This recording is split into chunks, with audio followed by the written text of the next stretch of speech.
찬송가 569장입니다.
주는 나를 기르시는 목자요.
585장 부르겠습니다. 585장입니다.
겁내지 말고 섰거라. 진리로 이기리로 적과 재물과 애와 생명을 다 빼앗긴대도 진리는 살아서 그 나라 이 땅에 많이 떨거로 우리를 삼키려. 겁내지 말고 섰거라. 진리로 이기리로 적과 재물과 애와 생명을 다 빼앗긴대도 진리는 살아서 그 나라 영원하리라.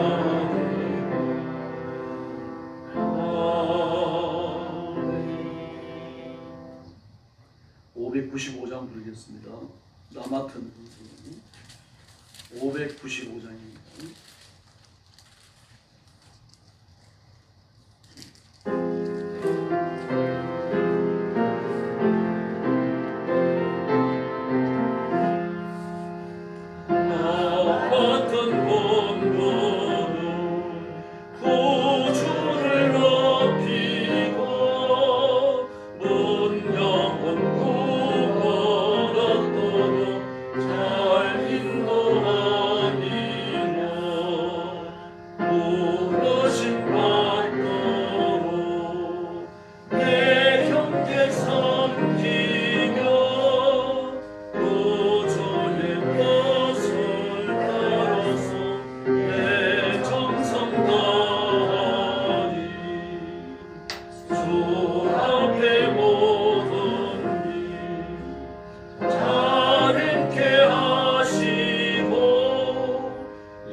2025년 제2차 새벽기도 총진군 넷째 날 새벽 예배를 시작하겠습니다.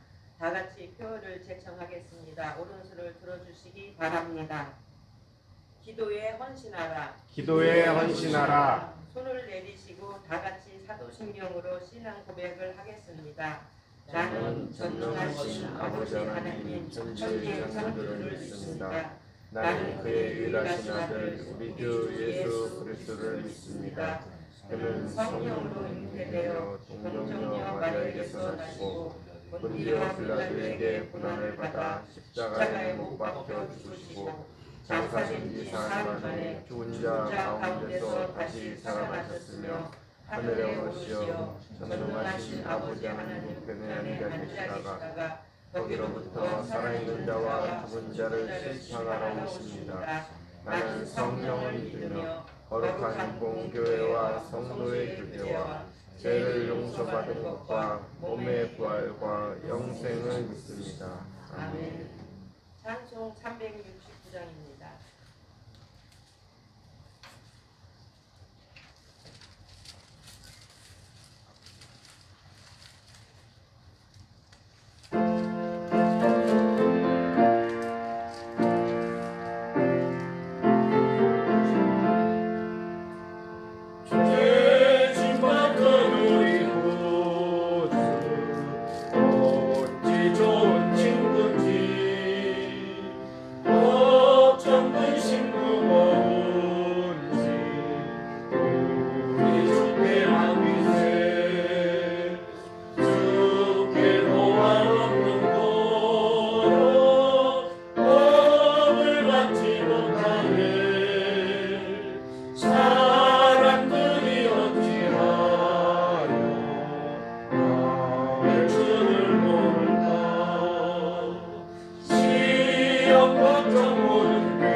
기도하시겠습니다.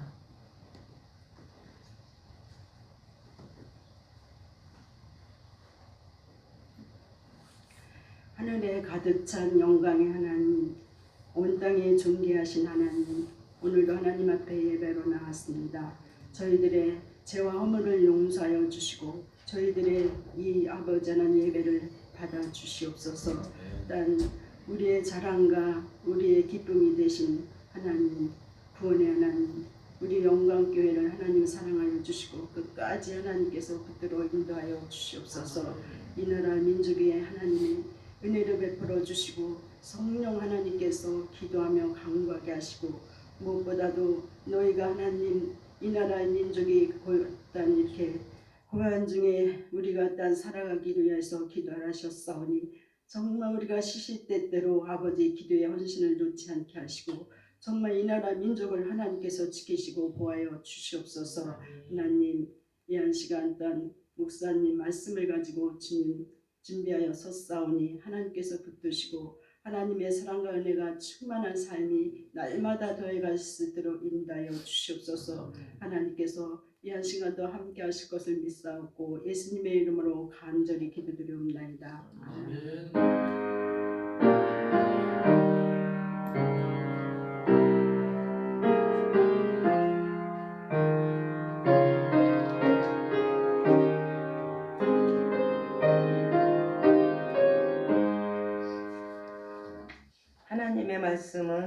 이사야 40장 27절에서 31절 말씀입니다. 이사야 40장 27절에서 31절 말씀. 구약성경 1016년에 있습니다. 다 같이 합독하시겠습니다. 27장에서 다 같이 함께 하겠습니다. 내가 비록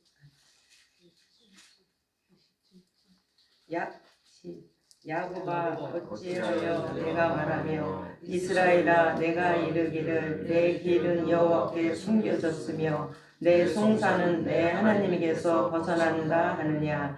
너는 알지 못하였느냐 듣지 못하였느냐. 영원하신 하나님 여호와 땅끝까지 창조하신 이는 피곤하지 않으시며 곤비하지 않으시며 명철이 한이 없으시며 피곤한 자에게 능력을 주시며 무능한 자에게 힘을 더하시나니 소년이라도 피곤하며 곤비하며 장정이라도 넘어지고 쓰러지되 오직 여호와를 앙망하는 자는 새 힘을 얻으리니 독수리 날개치며 올라갈 것이요 다름질하여도 곤비하지 아니하겠고 걸어가도 피곤하지 아니하리라. 아멘. 이제 목사님께서 하나님의 새 힘이라는 제목으로 설교해 주시겠습니다. 은혜의 시간이 되시기 바랍니다. 아멘. 하나님 앞에 예물 드린 손길이 있습니다. 헌금 기도하겠습니다. 자비하신 아버지 감사합니다. 새벽기도 총집은 넷째 날 예배를 드리며 하나님 앞에 엎드렸습니다. 머리 숙인 저와 사랑하는 성도들을 기억해 주시고 하나님의 가슴에 품으시며 복 내려 주시옵소서. 빈손으로 오지 아니하고 예물을 준비하여 드리는 손길 하나님께서 기억하셔서 그 머리에 손은자 안수하시며 마음의 소원을 이루시고 기도가 이루어지게 하시며 하나님의 뜻을 행하는 존귀한 일꾼 삼아 주시옵소서. 온 가족이 복을 받아 평안하며 하나님께서 주시는 은혜로 충만하게 하시고 하나님의 복을 받아 번성케 하여 주시옵소서. 오늘도 말씀을 나눌 때에 큰 은혜 주시기를 원하옵고 예수님의 이름으로 간절히 기도 올리옵나이다. 아멘. 27절에 보니까 내 길이 여호와께 숨겨졌고 송사는 하나님에게서 벗어난다. 다시 말해서 기도에 응답이 없다는 이야기죠. 하나님을 뵈러 나갔는데 하나님을 못 뵙는다는 이야기죠. 그리고 영적인 문제가 있다는 이야기죠. 또는 하나님께서 침묵하시기 때문에 둘 중에 하나입니다. 그런데 오늘 이 말씀을 보면 영적인 문제가 있는 사람은 아닙니다. 왜냐고 하면 하나님께서 피곤한 자에게 능력을 주시며 무능한 자에게 힘을 주시는데 누구에게입니까? 여호와를 앙망하는 자라고 말하고 있습니다. 그러므로 힘들고 어렵고 피곤할 때 여호와를 앙망하면 새 힘을 얻을 줄로 믿습니다. 그런데 어느 정도로 피곤합니까? 30절에 보니까 소년이라도 피곤하며 곤비하며 장정이라도 넘어지며 쓰러지되 그랬습니다. 이 소년은 무슨 티네이저를 이야기하는 게 아니고요. 청년을 말합니다. 성경에 나오는 어리다, 소년이다 이런 말들을 보면 대부분이 청년입니다. 같은 말입니다. 청년이라도 피곤하고 곤비하며 장정이라도 넘어지며 쓰러지되 청년이나 장정이나 같은 말 아닙니까? 히브리어를 보면 같은 단어가 두 번 다른 표현으로 씌워졌어요. 다시 말해서 가장 혈기방장하고 힘이 넘칠 그 나이에 있는 사람들도 피곤하고 곤비하고 넘어지며 쓰러진다라고 말합니다. 이렇게 연약한 것이 인간입니다. 그러나 하나님께서 처음에 인간을 지으실 때 인간이 이렇게 연약하게 지어지지 않았죠. 하나님의 형상대로 지어졌습니다. 하나님의 형상이라고 하는 건 영적인 것만을 말하는 게 아닙니다. 육신까지 하나님의 형상인 줄로 믿습니다. 그래서 유대인들은 전통적으로 그 남성상을 이야기할 때 머리숱이 무성해야 됩니다. 머리숱이 좀 벗어지고 적어지고 머리숱이 벗어지면 하나님의 형상을 잃었다고 생각을 합니다. 그래서 대머리는 장애인으로 분류해요. 하나님의 성전에 들어가는 것도 그랬습니다. 팔에 장애가 있거나 다리에 장애가 있거나 똑같이 취급되어졌습니다. 그러므로 육신의 아름다움과 육신의 강인함요, 남성다움 이런 것이 하나님의 형상입니다. 여자는 하나님의 형상이 아니냐? 여자도 하나님의 형상이죠. 그러나 거기서 하나님께서 우리가 우리의 형상을 따라 사람을 만들고라고 말할 때 그 사람이라고 번역되었습니다만 사실은 아담입니다. 하와를 염두에 두신 말이 아니다라고 히브리인들은 이야기합니다만 하와를 염두에 두셨지만 아담이라고 부르신 거죠. 왜 그렇습니까? 바로 아담이 그 가족을 대표하기 때문입니다. 성경은 이와 같은 거 대표 사상이 많이 나옵니다. 예수님이 십자가에 죽으신 것도 우리를 대표해서 죽으십니다. 하나님께 선택된 하나님의 백성들, 하나님의 사람들을 대표해서 죽으시는 거죠. 아담도 마찬가지입니다. 지어질 인간들을 대표하는 겁니다. 하와를 대표하는 것이고 그 이후로 태어나는 인간들도 대표합니다. 그리고 그런 입장에서 본다고 하면 남자, 여자, 어린아이, 젊은이 할 것 없이 전부 다 하나님의 형상인 줄로 믿습니다. 매우 탁월하게 지어지죠. 죽을 존재로 지어지지 않았어요. 영생을 얻을 존재로 지어진 겁니다. 근데 어떤 분들은 아담과 하와가 타락하고 하나님 앞에 벌받은 결과로 노동을 하게 됐다라고 말하는데 성경을 자세히 보지 않아서 그렇습니다. 창세기 2장 5절을 보면 인간은 경작을 전제로 지어집니다. 다시 말해서 에덴 동산에서 경작을 하게끔 만드셨다는 이야기입니다. 농사 짓게끔요. 노동을 전제로 지어진다는 이야기예요. 덜초목과 팥채소가 없었더라라고 말하죠. 하나님의 창조가 다 끝났어요. 하나님의 창조가 다 끝났는데 아직 덜초목과 팥채소가 없었더라라고 말합니다. 그게 뭘 말합니까? 경작을 필요로 하는 식물들을 이야기하는 거죠. 그리고 이후에 짓느냐 그건 이유가 아닙니다. 이미 지어진 그 창조물들 중에 식물들 중에 일부가 선택되어져서 경작에 이용되는 거죠. 그 타락한 이후에 뭐가 달라집니까? 노동이 고통으로 바뀌는 겁니다. 다시 말해서 땀 흘려 일을 하고 아무리 노동을 하더라도 그게 즐거움이고 기쁨이고 감사고 만족감이었지만 이게 타락한 이후에 고통으로 바뀌는 거죠. 저주의 수단으로 바뀝니다. 여자도 마찬가지입니다. 아기를 가지고 출산하는 그 과정이 전부 다 감사였고 노래였고 찬양이었어요. 물론 타락하기 전에는 출산의 경험이 없습니다. 타락한 이후에 어떻게 변합니까? 아기를 가지는 것과 출산하는 것이 전부 다 고통으로 바뀝니다. 저주의 수단으로 떨어지게 되는 거죠. 그래서 인간은 타락한 이후에 하나님이 지으신 창조적 탁월성을 전부 잃게 되어져요. 하나님께서 사람에게 주시는 음식도 보면요. 씨를 맺는 채소와 그리고 씨를 가진 열매라고 말합니다. 채소와 열매죠. 채소와 과일이죠. 채소와 과일이 음식물로 주어졌습니다. 그것으로 충분하게 건강을 유지할 수 있었습니다. 하나님이 주신 창조적 아름다움, 아주 강인한 육체의 힘이 그래서 충분했어요. 채소와 과일만 가지고 있어요. 그리고 타락한 이후에 어떻게 합니까? 그 신체적인 모든 그 기능들이 급속히 나빠집니다. 그랬음에도 불구하고요, 사람들이 900세 이상 살았어요. 그러면 창조된 아담과 하와는요, 에덴 동산에서 범죄하기 전에 얼마나 강인했겠습니까? 상상도 안 됐죠, 사실요. 이렇게 지어진 인간이지만요, 범죄 이후에 나락으로 떨어져 버리고 말아요. 오늘 본문에 나오는 것처럼요, 소년이라도 피곤하고 곤비하며 장정이라도 넘어지며 자빠질 때, 그럼 우리 나이와 여자들과 노인은 말할 수 없는 거죠. 말할 수 없고 곤비한 삶을 살게 되는 겁니다. 그래서 고통과 환난과 역경의 폭풍이 몰아쳐오고요, 사랑과 정오와 이 온갖 그 악한 감정들이 휘둘리면서 사람들이 고통을 겪는 이런 것들이 공존하는 장소가 되는 겁니다. 그래서 다윗은 뭐라고 말했습니까? 사망이 엄침한 골짜기를 지날지라도 인간이 살아가는 삶을 사망이 엄침한 골짜기로 봤습니다. 죽음이 지배하는 솔로몬은 예수 믿는 사람, 하나님의 자녀가 된 사람, 하나님의 백성을 가시밭의 백합이라고 불렀습니다. 가시밭의 백합. 이 세상을 가시밭으로 본 거죠. 여기 찔리고 저기 찔리고. 예수 안 믿는 사람도 마찬가지입니다. 불교도 마찬가지고 어느 종교에서나 세상을 가치 있는 것으로 평가하지 않아요. 그 타락했기 때문에 그렇습니다. 그런 데서 우리가 살아갑니다. 그래서 사람들이 살아가는 삶의 형편을 보면요, 자멸의 길을 걷습니다. 모든 인간들이 그래요. 우리가 정치만 봐도 그렇죠. 사람을 죽음까지 몰고 가는 그런 극한의 병들이 한두 가지가 아닙니다. 에이즈에 걸리는 사람은 희한한 병이 걸립니다. 우리가 상상 못해요. 감정 걸려서 죽어요, 그 사람들은. 폐에 기생충이 기생을 해가지고 그 병으로 죽습니다. 못 고칩니다. 그 병으로 죽는 에이즈 걸린 사람들이 한둘이 아니거든요. 건강한 사람은 폐에 기생충이 없어요. 그런데 폐에 기생하는 기생충이 얼마나 작고 가벼운지 공기 중에 날아다닌다고 말합니다. 근데 그런 것들이 우리 폐에 들어오더라도 기생을 못합니다. 면역력이 강하기 때문에요. 우리 피부는요, 아주 면역력 덩어리입니다. 여러분. 자꾸 이태리 타올로 이렇게 때밀지 마세요. 그게 좋은 거 아니에요.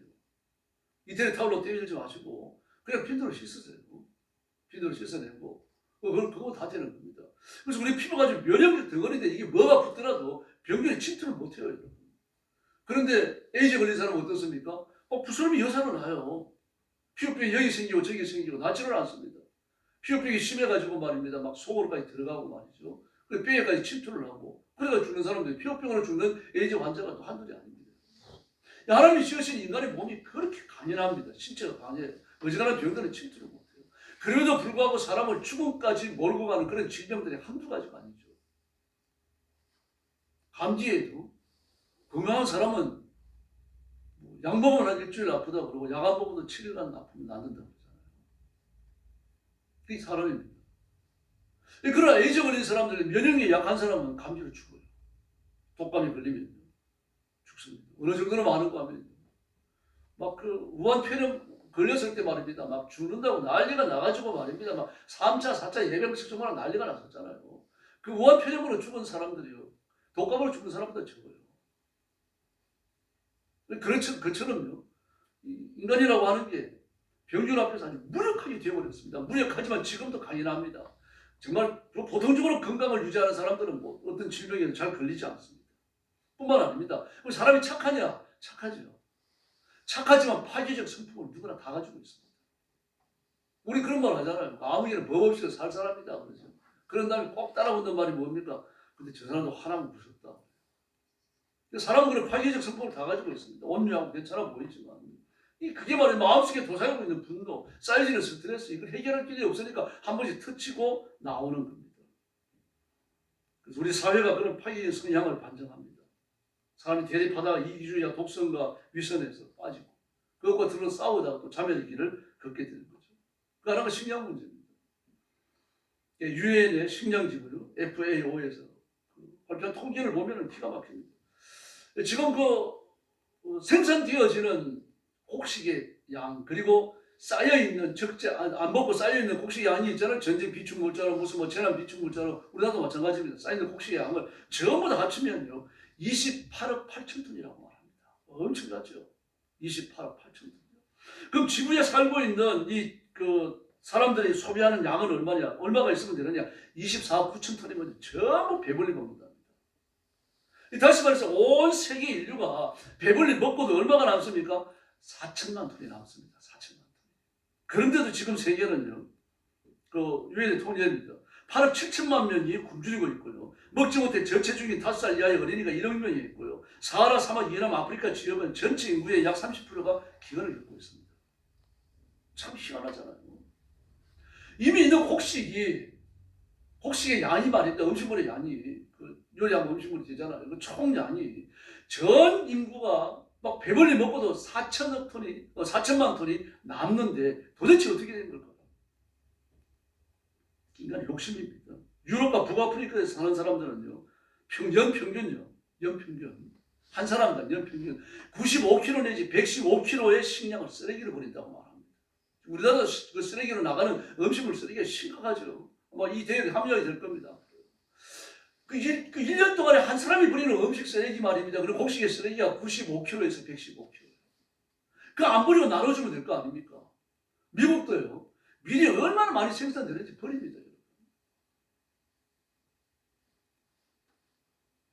이 버리지만 아깝잖아요. 아까우니까 뭐라 그럽니까? 저기하고 가난한 국가, 저 아프리카나 남미 사람들이 아니해가지고 와가지고 가져가라 무상으로 주겠다. 근데 못 가져갑니다. 배 띄울 돈이 없어요. 좀 미루지 배에 싣고 가서 갖다 주면 될 거 아닙니까? 근데 그건 또 안 합니다. 어서 가져가는 겁니다. 그래서 굶주리는 사람들이 생겨나는 거죠. 작년 한 해도요. 전쟁이 일어나고 난리를 치겠지만요. 곡물은 충분하게 수확되어졌고요. 그런데도 불구하고 굶주리는 사람들이 생기는데 그건 전쟁 때문이 아니라고 말합니다.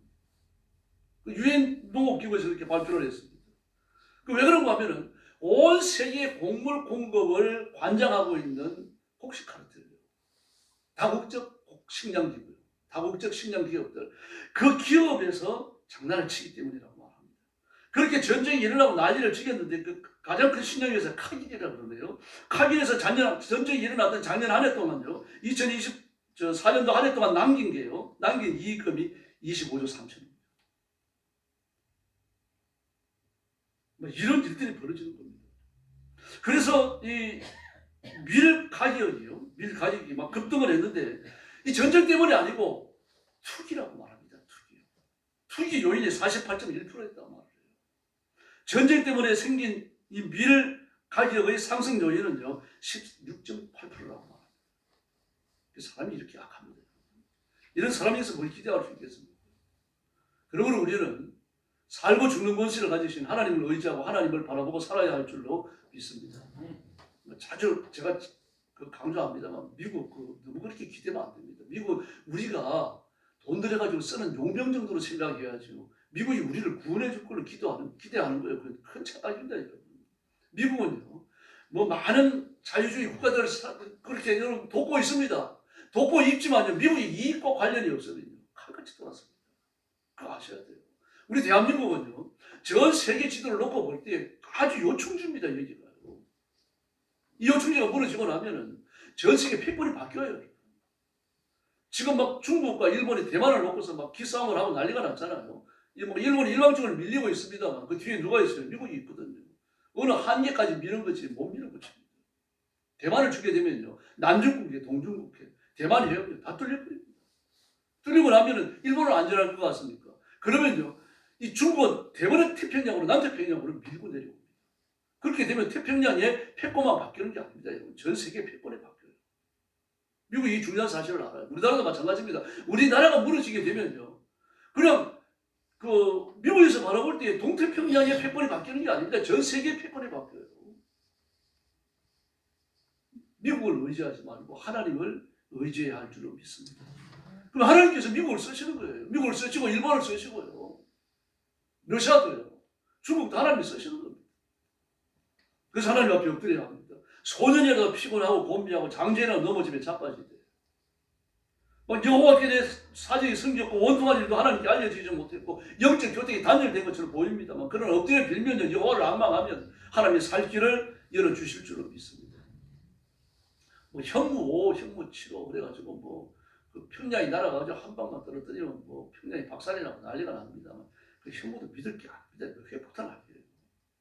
현무가 날아와가지고 평양을 다 부술 때까지 북한은 가만히 있습니까, 여러분? 하나님께서요, 김정은의 마음을 단도리 하지 않으면 전쟁에 미쳐있는 그 전쟁을 하려고 하는 그런 급진적 사람들이 있거든요. 군인들 중에 있어요, 북한에요. 하나님이 그들의 마음을 통제하지 아니하시면 내일이라도 핵폭탄이 날아올 수 있는 겁니다. 이판사판 아닙니까? 그렇지. 1년 내내 지속적으로 2025년 들어가지고 지속적으로 겨울부터 시작해가지고 가을이 추수기간 아닙니까? 추수기간임에도 불구하고 아사자가 나와요, 북한에요. 평양이 뒤집어졌다고 그러지 않습니까? 여러분 뉴스 보니까 아시겠죠? 이런 뉴스를 자세히 안 내보냈디다만요. 인터넷 자세히 올라옵니다. 평양이 아사자가 나와요, 지금요. 추수하는 기간인데. 그 굶어 죽지 않는 사람은 누구냐? 북한이 그래도 개인적으로 장사하는 것을 눈 감아주는데 그 사람들 때문에 어느 정도 경제가 돌아가고 있는 겁니다. 하나님이 은혜 주지 아니하시면요, 우리나라가 전쟁에 휘말릴 확률이 거의 99%. 그러면 하나님을 의지하고 하나님을 바라봐야 할 줄로 믿습니다. 지금 눈앞에 펼쳐지고 있는 정치인들이 먹고 먹기는 먹이사슬 관계를 보십시오. 저는 과거의 대통령 중에요, 단 한 사람이라도 권력의 희생물이 되지 않은 그런 대통령이 있습니까? 전직 대통령. 없습니다, 여러분. 전부 다 권력의 희생물이 되고 말았어요. 근대 역사가 시작된 지 오래됐습니다. 몇십 년 됐잖아요. 근대 역사가 시작된 지. 100년은 안 됐습니다만. 그러나 과거 조선시대만큼도 그 정치가 세련되지 못했어요. 지금 국회의원들을 보면 이 시정자폐인지 깡패인지 조포인지 분간이 안 되잖아요. 사실 인간은 만리장성을 쌓을 수 있는 그런 위대한 존재가 아닙니다. 하나님의 은혜가 중단되고 나면 인간이 사는 삶은 돼지고리가 되고 짐승의 세계가 되고 맙니다. 그러므로 우리는 하나님의 은혜를 구해야 되고 하나님의 자비를 구해야 되고 하나님의 능력을 입어야 할 줄로 믿습니다. 그런데 하나님의 은혜를 얻지 못하니까 절망감이 찾아오고 절망감 때문에 우상도 숭배하고 그리고 막 이런 죄도 짓고 저런 죄도 짓고 온갖 중독에 빠지고 마침내 자살해서 죽고 망하고 지옥에 떨어집니다. 이게 파산당한 인간의 현실입니다. 그러나 여러분, 하나님께 나와서 은혜를 구하고 자유를 구하는 사람을 위해서는 반드시 새 힘을 주시고 능력을 주시고 안식을 주신다고 약속이 있는데 이 약속대로 될 줄로 믿습니다. 지금 뭐 여러 가지 상황을 보면은 뭐 이러다가 뭐 역사가 무너지는 거 아니냐, 전쟁이 일어나는 거 아니냐, 뭐 이런 말들을 합니다. 그러나 그래도 기도하는 사람들이 있습니다. 부르짖는 사람들이 있고 깨어있는 교회가 있고 깨어있는 성도가 있고요. 그 성도들의 간구와 기도를 들으시고 하나님이 지금도 우리나라의 평화를 유지하시고 전 세계를 돌보고 계시는 줄을 믿습니다. 이 하나님의 은혜입니다. 이게 하나님이 주시는 새 힘이고 하나님이 주시는 안식입니다. 뭐 힘든 시험과 골칫거리가 다 사라지는 거 아닙니다. 남아있으면 남아있지만 어떻게 변합니까? 그걸 감당할 수 있는 걸로 바뀌는 겁니다. 근데 지금도 전쟁터에 나와서 선교하는 선교사님들 생명을 걸고 하거든요. 꾸준히 회심자들이 일어납니다. 얼마나 놀라운지 몰라요. 누구나요? 무슬림들이 회심하고 돌아옵니다. 전쟁터에서요. 그러면서 내가 앞으로 예수님을 믿을 텐데 공개적으로 말하지는 마라. 이렇게 부탁을 하고요. 세례를 받는 사람이 있습니다. 눈물 나요. 그 얘기 들어보면요. 그러므로 하나님을 의지하고 하나님을 바라보는 것보다 더 큰 소망은 없는 줄로 믿습니다. 그래서 우리를 짓눌러서 사회가 뭐 이렇게 막히는 것 같고 중단되는 것 같고 역사가 퇴보하는 것 같고 두통과 소화불량과 근심과 고초에 시달리는 것 같지만 그러나 그것이 하나님을 앙망하는 사람을 죽음으로 파멸로 몰아넣지 못합니다. 하나님의 능력, 하나님의 권능이 임하면 그 중에서 승리할 줄로 믿습니다. 그러다가 마침내 우리도 금메달 따야 될 거 아닙니까? 그 금메달 따고 나면요, 그 금메달 따기 전에 수고하며 땀 흘리며 온갖 고통과 고통을 다 겪었는데 한순간 날아가 버리잖아요. 우리도 마찬가지입니다. 하나님 은혜를 주시면 역사가 뒤집어질 줄로 믿습니다. 그리고 나면 지금 겪는 모든 정치적 고통들, 군사적 고통들, 어려움들은요, 과거의 얘기가 되고 말아요. 기도해야 됩니다. 은혜 받아야 되고요. 능력으로 무장해야 될 줄로 믿습니다. 예수님도 보십시오. 겟세마네 전에는요, 제자들을 찾아와가지고 얘들아 나를 위해 기도해달라. 내가 고민하여 죽게 생겼다. 이 세상에 하나님이시잖아요. 하나님이시고 제자들이란 말입니다. 그 제자들을 향해 내가 죽게 생겼다라고 말씀을 하셨어요. 얼마나 스트레스가 심했으면요. 더구나 엎드려 기도하실 때 뭐라고 합니까? 이 잔을 이겨서 옮겨주십시오. 육신의 한계입니다. 그런데 겟세마네 후에 달라지셔요. 자, 이제 쉬고 자라. 인자가 죄인의 손에 팔려오는다. 이 마치 남의 일 얘기하는 것처럼 말이죠. 인자가 죄인의 손에 팔려오는다.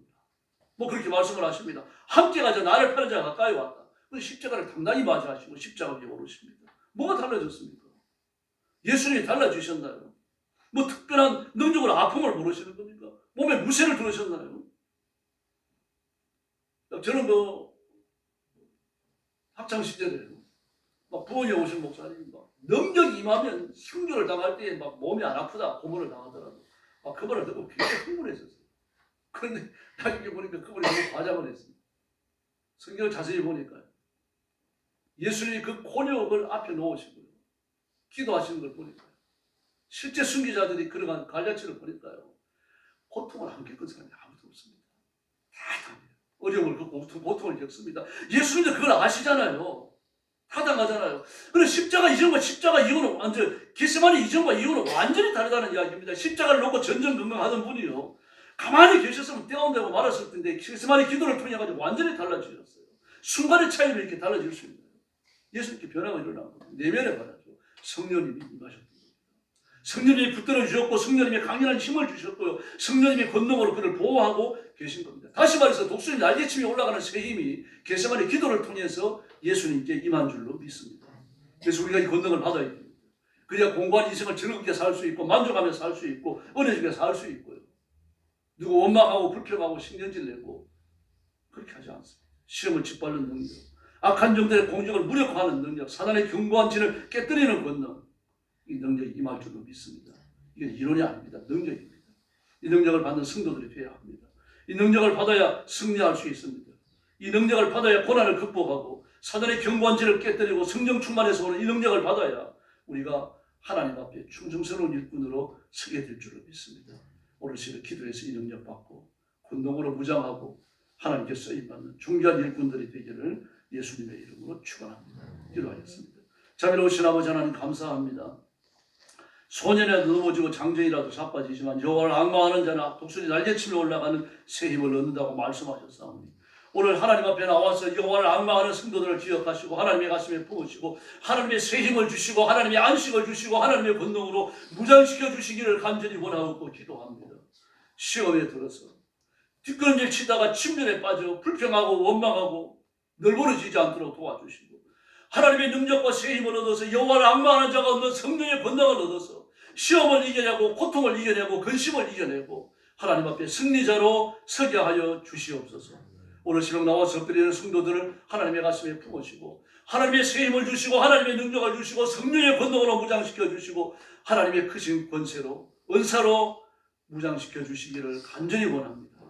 그래서 뒤로 물러가는 자, 시험에 들어서 신음하는 자가 되지 않도록 도와주시고 하나님의 승리의 그 놀라운 축복과 기적을 삶 속에서 맛보게 하여 주옵소서. 기도할 때 시험이 떠나가게 하시고 기도할 때 악한 마귀가 물러가게 하시고 시험할 때 기도할 때 변이 낫게 하시고 기도할 때 하나님의 권능이 우리의 삶을 지배하는 역사와 기적이 일어나게 하여 주시옵소서. 가정마다 복을 받아 번성하게 하시고 우리 교회는 부흥하게 하여 주시옵소서.